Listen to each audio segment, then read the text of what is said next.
And so this is a new kit that we're releasing this week, and this is a rear brake upgrade for the Golf R and S3.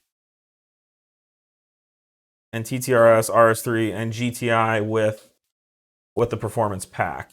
And so this upgrades the rear disc diameter by what, 310 to 350. So 40 millimeter upgrade, which is substantial. And then we also supply a new caliper carrier. So you keep your stock caliper. It just moves. We just move the caliper out further, and that goes on here. So these are high quality vented rotors. They're vented directionally, and they're the correct direction for left and right, unlike the factory rotors. In many cases, the factory cast rotors don't have directional vanes; they have straight vanes. For the most part, I'm generalizing, but most of them have straight vanes. The directional vanes are superior for creating airflow. So there's these hollow spaces inside the rotor, which you can kind of see on the edges, and they're on the inside too. And they basically turn into a fan as the rotor spins.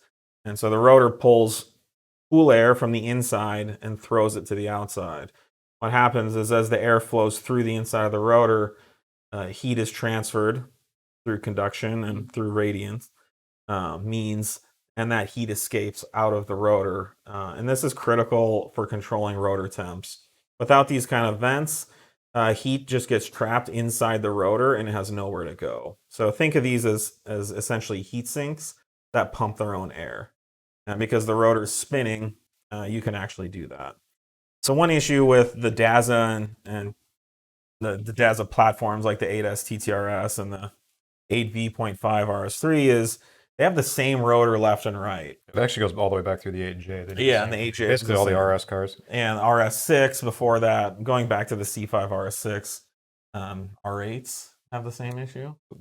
I believe so, I think so, yeah. But for sure the 8S and the 8V.5. And so the one side rotor cools properly. The other side, it's pulling air from the outside and pushing it in, and the air has nowhere to go.